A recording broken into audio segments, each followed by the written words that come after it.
Assalamualaikum warahmatullahi wabarakatuh. Saya Siti Bunga Novianti, NIM 063 akan menjelaskan tentang analisis aspek prosedur audit dan kode etik kasus audit asuransi Jiwasraya. Yang pertama adalah latar belakang. Industri keuangan nasional akhir-akhir ini dihebohkan dengan kasus gagal bayar perusahaan asuransi plat merah, yaitu PT Asuransi Jiwasraya, yang merupakan perusahaan asuransi BUMN bidang asuransi terbesar. Nah, Kejaksaan Agung mengungkapkan bahwa potensi kerugian negara dari kasus dugaan korupsi PT Asuransi Jiwasraya ini bisa mencapai 17 triliun dan besaran nilai yang sesungguhnya sedang dihitung oleh Badan Pemeriksa Keuangan atau BPK. Nilai tersebut berasal dari penalahan berkas selama 10 tahun dari 2008 hingga tahun 2018. Selanjutnya adalah dugaan beberapa penyebab gagal bayarnya asuransi Jiwasraya. Penyebab utamanya adalah kesalahan dalam pengelolaan investasi yang ada di dalam perusahaan. Pasalnya, Jiwasraya sudah mengalami kesulitan dalam tata kelola investasi sejak tahun 2002. Dalam kondisi yang sangat masih sulit ini, Jiwasraya justru memperparah keadaannya dengan menambah pengeluaran yang tidak membuat kondisinya menjadi lebih baik, yaitu dengan mensponsori tim sepak bola dunia Manchester City pada tahun 2014. Nah, Jiwasraya juga melakukan investasi dengan menaruh dana di saham-saham yang memiliki performa bisa dikatakan tidak baik.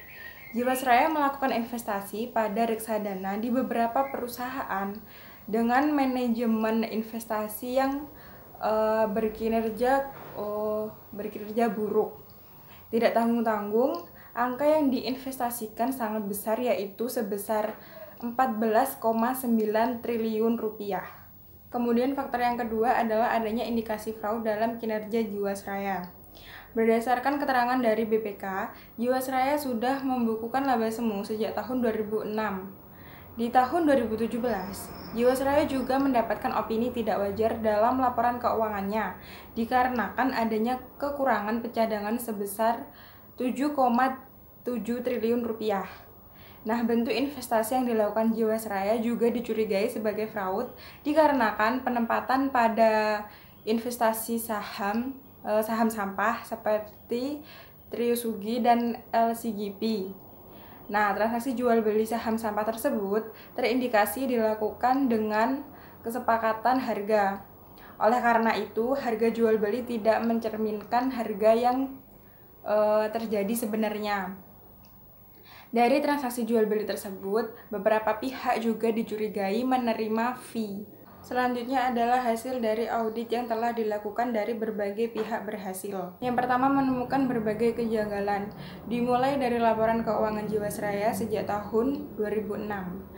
Berikutnya muncul di 2017 saat akuntan publik memberikan opini tidak wajar terhadap laporan keuangan Jiwasraya, dikarenakan auditor menemukan kekurangan cadangan teknik sebesar 7,7 triliun rupiah. Selain itu juga terdapat ketidaktepatan pada bagian keuntungan sebesar 360 miliar. Namun, pihak Jiwasraya sayangnya tidak memperbaiki laporan keuangan tersebut. Yang selanjutnya, beberapa hal yang dijelaskan oleh para AP yang melakukan audit tersebut adalah yang pertama, bahwa para AP telah melakukan audit laporan keuangan untuk tahun buku 2016, 2017, serta 2015. Yang kedua, laporan keuangan dan LAI telah dipublikasikan dalam website perusahaan tersebut. Yang selanjutnya, untuk tahun 2017, AP hanya menerbitkan LAI satu kali, tidak ada penerbitan kembali laporan audit. Yang selanjutnya, bahwa perusahaan juga memiliki kewajiban penyampaian laporan berkala kepada Otoritas Jasa Keuangan atau OJK sebagai media untuk pengawasan. Selanjutnya adalah mengenai pengertian audit. Menurut Mulyadi tahun 2002, auditing adalah proses yang sistematis untuk memperoleh dan mengevaluasi bukti secara objektif atas tuduhan kegiatan ekonomi dan kegiatan dengan tujuan untuk menetapkan tingkat kesesuaian antara laporan dengan kriteria yang telah ditetapkan, serta penyampaian hasil kepada pengguna yang bersangkutan. Nah, audit ini dilakukan untuk mengkoreksi laporan keuangan suatu perusahaan dengan tujuan guna menilai kewajaran atau kelayakan penyajian laporan keuangan yang dibuat oleh perusahaan. Yang terakhir adalah auditor dapat dibagi menjadi 3 jenis, yaitu yang pertama auditor internal, merupakan pegawai atau anggota dari organisasi yang diaudit. Auditor internal terlibat dalam audit kepatuhan dan audit operasional. Pelaksanaan dua jenis audit tersebut dapat digunakan organisasi untuk pengambilan keputusan terkait kepatuhan, efektivitas, dan efisiensi. Nah, atas dasar itulah, auditor internal dapat disebut memegang tugas sebagai konsultan internal perusahaan.